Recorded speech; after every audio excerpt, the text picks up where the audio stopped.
శ్రీమాత్రే నమ. జై గురు దత్తాత్రేయ నమ. ఈ వీడియోలో మనం మేషరాశి వారికి 2026 జూన్ నెల మాస ఫలితాలు తెలుసుకునే ప్రయత్నం చేద్దాం. మరి మేషరాశి వారికి ఈ నెల ప్రారంభం నుంచి జూన్ 20వ తారీఖు వరకు రాశి అందే కుజగ్రహ సంచారం. ఇది ఈ రాశి వారికి విశేషమైనటువంటి ధైర్యాన్ని, కాన్ఫిడెన్స్ని ఇవ్వడం జరుగుతుంది. ప్రధానంగా రియల్ ఎస్టేట్ రంగం, స్థిరాస్తి వ్యాపారం, కన్స్ట్రక్షను మొదలగు వ్యాపారాలు చేస్తున్న వారికి చాలా అనుకూలంగా కలిసి వస్తుంది. అలాగే వ్యక్తిగతంగా మీ సామర్థ్యం పెరగడం వల్ల మీరు చేసే కొత్త ఉద్యోగ ఉపాధి అవకాశాలు పెరుగుతూ ఉంటాయి. మీతో పాటు 10 మందికి ఉపాధి కల్పించే అవకాశాలు కూడా పెరుగుతుంటాయి. ఏదైనా పని అనుకున్న వెంబటనే మొదలుపెట్టి దాన్ని పూర్తి చేయడంలో చాలా ఉత్సాహంగా ఉండడం జరుగుతూ ఉంటుంది. వ్యక్తిగతంగా మీ యొక్క స్థాయి, హోదా కూడా పెరుగుతూ ఉంటుంది. ఇది అటు పోలీస్ డిపార్ట్మెంట్ వారికి, ఫారెస్ట్ డిపార్ట్మెంట్ వారికి, రియల్ ఎస్టేట్ రంగం వారికి చాలా వరకు చాలా ఫేవర్గా ఉండడం జరుగుతుంది. ఇక ప్రధానంగా ధనస్థానంలో రవి ఇంచుమించుగా మనకి జూన్ 15వ తారీఖు వరకు ధనస్థానంలో రవి పంచమాధిపతిగా ఉండడం వల్ల మీ సంతానం యొక్క సహకారం కుటుంబ అవసరాలకు ఉంటుంది.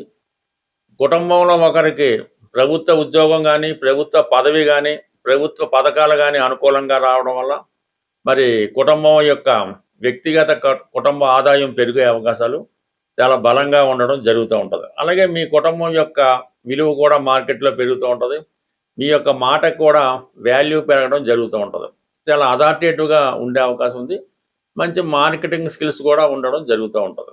ఇంకా ముఖ్యంగా ఏంటంటే మరి తృతీయ స్థానంలో ఉన్నటువంటి బుధ అలాగే శుక్రగ్రహాలు ఇది మీకు కొత్తగా పరిచయం అవడం జరుగుతుంటుంది. అంటే సప్తమాధిపతిగా ఉన్నటువంటి శుక్రుడు తృతీయ స్థానంలో తృతీయాధిపతితో ఉండడం వల్ల వివాహ ప్రయత్నాలు చేస్తున్న వారికి మీరు ప్రయాణం చేస్తున్నప్పుడు కానీ, ఏదైనా ఫంక్షన్లో కానీ పరిచయమైనటువంటి వారితో వివాహం కుదిరే అవకాశం ఉంది. అది సాధారణంగా ఏంటంటే అబ్బాయిలకి కొత్తగా అమ్మాయిలు పరిచయం అవడం వల్ల వారితో వివాహం కానీ, నిశ్చితార్థం కానీ కూర్చుకోవడం కానీ, పెళ్లి విషయంలో ఒక ఒప్పందానికి రావడం కానీ జరిగే అవకాశం ఉన్నది. అలాగే మీకు కమ్యూనికేషన్ స్కిల్స్ పెరగడం వల్ల కొత్త కొత్త అవకాశాలు కూడా మీకు ఈ మార్కెటింగ్లో రావడం జరుగుతూ ఉంటాయి. ఇక ప్రధానంగా ఈ రాశి వారికి ఈ నెలలో జరిగిన మార్పు గురుగ్రహం. గత కొంతకాలంగా తృతీయ స్థానంలో ఉన్నటువంటి గురువు ఈ నెల సుమారుగా 2వ తారీఖు నుంచి 4వ స్థానంలో ఉచ్చ స్థితిలో ఉండడం జరుగుతూ ఉంటుంది. ఇంకా అక్కడ నుంచి ఇంచుమించుగా మీకు అక్టోబర్ 31 దాకా సుమారు ఒక 5 నెలల పాటు ఉండే గురుగ్రహం జాతకుడిని చాలా కాలంగా ఆగిపోయినటువంటి కార్యక్రమాల్ని తిరిగి పునఃప్రారంభించడం జరుగుతూ ఉంటుంది. ప్రధానంగా ఏంటంటే గృహ నిర్మాణం చేయడం కానీ, అలాగే మీ పెద్దవారి ద్వారా ఒక స్థిరాస్తి మీ పేరుతో మారడం కానీ, అలాగే విద్యార్థులు ఉన్నత విద్య నిమిత్తం విదేశం వెళ్ళడం కానీ జరిగే అవకాశం ఉంది. అలాగే వ్యయాధిపతిగా ఉన్నటువంటి గురువు 4వ స్థానంలో సంచరించడం వల్ల ఏదైనా ఒక స్థిరాస్తి అమ్మాలనే మీ ప్రయత్నం కూడా ఈ సమయంలో నెరవేరుతుంది. అంటే ఆ స్థిరాస్తి ఒక చోట అమ్మి వేరొక చోట మారడం జరుగుతూ ఉంటుంది. కొంతమంది ఇదే సమయంలో ఏదైనా గృహాన్ని కూడా చేంజ్ చేయడం జరుగుతూ ఉంటుంది. ప్రస్తుతం ఉన్న ప్రాంతం నుంచి వేరొక ప్రాంతానికి మైగ్రేట్ అయ్యి అక్కడ వేరే కొత్త ఇల్లు కొనుక్కోవడం కానీ, అద్దెంట్లో కానీ మొత్తం మీద ఇల్లు మారడం, కొత్త గృహప్రవేశం, స్థల మార్పు ఇవన్నీ కూడా జాతకుడికి అనుకూలంగా ఉంటాయి. అప్పటిదాకా ఉన్నటువంటి స్థితి వేరు. ఇప్పటి నుంచి మీ యొక్క సంతోషంగా, ఆనందంగా ఉండడం, అలాగే గృహంలో మీ యొక్క పరపతి పెరగడం, వ్యక్తిగతంగా మీ సొంత ఊర్లో మీకు ఒక నేమ్ అండ్ ఫేమ్ రావడం కూడా జరిగే అవకాశం ఉంది. ప్రధానంగా వృత్తి సంబంధించిన విషయాల్లో చాలా కాలంగా వృత్తిపరంగా మీరు ఎదుర్కొంటున్నటువంటి సమస్యల నుంచి పరిష్కారం దొరికి వృత్తిపరంగా ఒక హోదా అన్నది ఈ సమయంలో పెరిగే అవకాశం ఉన్నది. ఇక ప్రధానంగా ఈ జూన్ నెల 20వ తారీఖు తర్వాత ధనస్థానంలోకి కుజగ్రహ సంచారం జరుగుతుంది. ఇలాగా రాశ్యాధిపతిగా, అష్టమాధిపతిగా ఉన్నటువంటి కుజుడు ధనస్థానంలోకి రావడం వల్ల ఏదైనా భూములు స్థిరాస్తుల వల్ల ఆదాయం పెరుగుతుంది. స్థిరాస్తి అమ్మడం వల్ల కూడా కొంత ఆదాయం పెరిగే అవకాశం ఉంది. అలాగే మీరు కొన్ని సందర్భాల్లో కుటుంబ సభ్యులతో కఠినంగా వ్యవహరించడం వల్ల కానీ, కఠినంగా మాట్లాడడం వల్ల కుటుంబపరమైన విషయాల్లో కొన్ని ఇబ్బందులు రావచ్చు. సడన్గా కొన్ని ఖర్చులు విపరీతంగా పెరిగే అవకాశం ఉంటుంది. బట్ ఏదైనా కుజుడు ధనస్థానంలో ఉన్నప్పుడు మీరు ఇతరులతో మాట్లాడేటప్పుడు కానీ, దగ్గర బంధువులతో మాట్లాడేటప్పుడు కొంతవరకు కంట్రోల్ చేసుకోవడం మంచిది. అయితే ఆర్థిక పరంగా చాలా బాగుంటుంది. స్థిరాస్తి అమ్మడం వల్ల ఆదాయం వస్తుంది, భూముల వల్ల ఆదాయం వస్తుంది.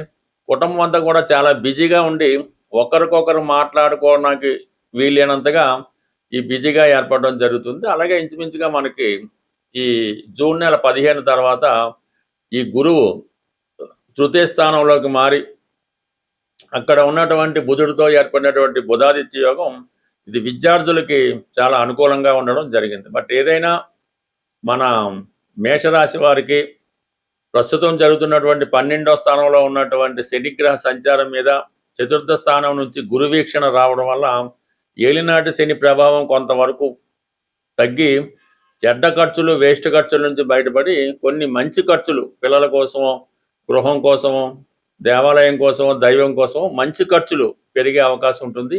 బట్ ఏదైనా మన మేషరాశి వారికి ఇక్కడ నుంచి చాలా వరకు మంచి రోజులు వచ్చినట్టే. ప్రధానంగా ఈ జూన్ నెలలో గ్రహాలన్నీ చాలా బలంగా ఉండడం జరిగింది.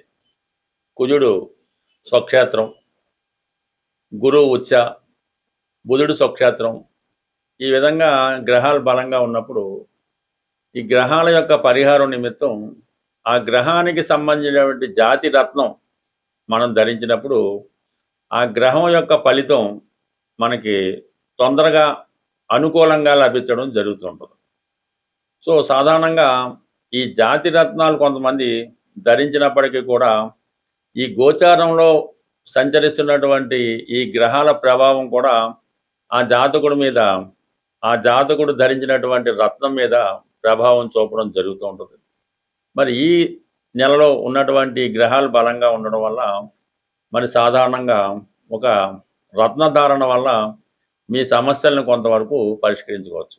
మరి ప్రధానంగా ఈ మేషరాశి వారు, అలాగే కర్కాటక రాశి వారు, సింహరాశి వారు, వృశ్చిక రాశి వారు, ధనుస్సు, మీనరాశి వారు కనక పుష్యరాగం అనే ఉంగరాన్ని ధరించడం వల్ల మీకు గురువు యొక్క అనుగ్రహం చాలా వరకు లభిస్తుంది. అంటే గురువు సంతానకారకుడు, ధనకారకుడు, ఏదైనా ఒక అదృష్టానికి కారకుడు కాబట్టి ఇవన్నీ ఉంటేనే జాతకుడికి మిగతా ఫలాలు వస్తాయి. కాబట్టి మరి ఈ రాసుల వారు కనక పుష్యరాగం అన్నది 100% ఈ సమయంలో ధరించడం మంచిది. మరి కుజుడు యొక్క బలంగా ఉండడం వల్ల ఈ పగడాన్ని మేషరాశి వారు, వృశ్చిక రాశి వారు, కర్కాటక సింహరాశి వాళ్ళు, అలాగే ధనుస్సు మీనరాశి వాళ్ళు కూడా ఈ పగడాన్ని ధరించడం వల్ల వారిలో ధైర్యం పెరుగుతూ ఉంటుంది. చాలా కాన్ఫిడెన్స్గా పనిచేయగలుగుతారు. పెళ్ళికి అంటే వివాహానికి ఉన్నటువంటి సమస్యలు, వివాహం కాకపోవడం, ఇవన్నీ కూడా పరిష్కారం అవుతుంది. ఎవరైతే సొంత గృహం కోసం ఎదురు చూస్తున్నారో వాళ్ళు పగడం ధరించడం వల్ల వారి ఆశయం నెరవేరే అవకాశం ఉంది. అంటే గురువు మరి కుజుడు ఇప్పుడు బలంగా మేషరాశిలో ఉండడం వల్ల ఈ రాశుల వారు ఈ రత్నాన్ని ధరించవచ్చు. ఇక బుధుడు అంటే వ్యాపార కారకుడు. వ్యాపారం సజావుగా సాగాలన్నా, సరైన సమయంలో సరైన నిర్ణయం తీసుకోవాలన్నా, షేర్ మార్కెట్లో రాణించాలన్నా, విద్యార్థులు విద్యలో రాణించాలన్నా పచ్చ అనే ఉంగరాన్ని ధరించవలసి ఉంటుంది. అంటే పచ్చ ధరించేటప్పుడు అది కేవలం 3 క్యారెట్లు 5 క్యారెట్లు అన్నది కూడా ధరించక్కర్లేదు. కేవలం ఒక 1 క్యారెట్ కూడా సరిపోతుంది. మంచి పచ్చ లభించినప్పుడు విశేషమైనటువంటి ధనాకర్షణకి పచ్చ కారణం అవుతుంటుంది. మంచిది దొరికితే పెద్ద లభించవచ్చు, కానీ అది విపరీతమైన ఖరీదు ఉంటుంది. ఒక చిన్న స్థాయి ఒక 1/2 క్యారెట్ దొరికినా కూడా అది బంగారంలో తయారు చేయించి ఈ చిటికెన వేలు పెట్టుకోవడం వల్ల మీకు ఈ వ్యాపార రంగంలో ఉన్న వాళ్ళకి మంచి అభివృద్ధి కలుగుతూ ఉంటుంది. అలాగే మీలో ఉన్నటువంటి టాలెంటు సాధారణంగా అది పెరిగే అవకాశం ఉంటుంది. పచ్చ కూడా ధరించడం అన్నది వ్యాపారస్తులకు అనుకూలిస్తూ ఉంటుంది, విద్యార్థులకి చాలా అనుకూలించే అవకాశం ఉన్నది. ఇక కామన్గా ఈ 3 రత్నాలు ప్రభావం ఎక్కువ ఉంటుంది. ఇక డైమండ్ అన్నది అది కొంతమంది మాత్రమే ఉపయోగపడుతుంటుంది, మరి కొంతమందికి ఇబ్బంది పెట్టడం కూడా జరుగుతుంటుంది. కాబట్టి ప్రస్తుతం ఈ డైమండ్ అన్నది ఈ నెలలో దాని ప్రభావం పెద్దగా, ఎందుకంటే అది నెమ్మదిగా శత్రుక్షేత్రాల వైపు దాని ప్రయాణం సాగించడం జరుగుతుంది. ఇక నీలం, నీలం అన్నది కూడా మీనరాశిలో ఉండడం వల్ల ప్రస్తుతం నీలం పెట్టినా కూడా దాని ప్రభావం పెద్దగా ఏమి ఉండదు. కాబట్టి నీలం ధరిద్దాం అనుకున్న వాళ్ళు కూడా దాన్ని పక్కన పెట్టు. ఎస్పెషల్లీ ఎలా ఉంటుందంటే నీలం అన్నది ఫలానా నీలమే ధరించాలి, లేదంటే ఫలానా మయూర నీలం ధరించాలి అన్నది ఏముండదు. ఈ నీలం అన్నది చాలా సాధారణమైనటువంటిది. ఒక 50 రూపాయలకు దొరికే నీలమైనా కూడా అది ఎవరికైతే పడుతుందో వాళ్ళు ధరించవచ్చు. నీలం ఎప్పుడు పెద్ద ఖరీదైంది అక్కర్లేదు. ఈ నీలం అందరికీ ఉపయోగపడదు, కొంతమందికి మాత్రమే ఉపయోగపడుతుంది. నీలం ధరిద్దాం అనుకున్న వాళ్ళు ముందుగా ఆ రత్నాన్ని సేకరించి మీ యొక్క శరీరానికి తగిలే విధంగా ఒక వారం రోజులు పెట్టుకోవడం కానీ, తల కింద పెట్టి నిద్రించడం కానీ, దగ్గర ఉండాలి ఒక వారం రోజులు. అప్పుడు అది మీకు పడుతుందా లేదా అన్నది తెలిసిపోతూ ఉంటుంది. అనవసర కళలు రావడం, భయం కలగడం జరుగుతూ ఉంటుంది.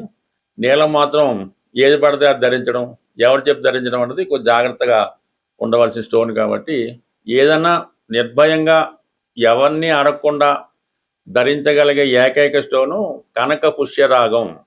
స్వస్తి.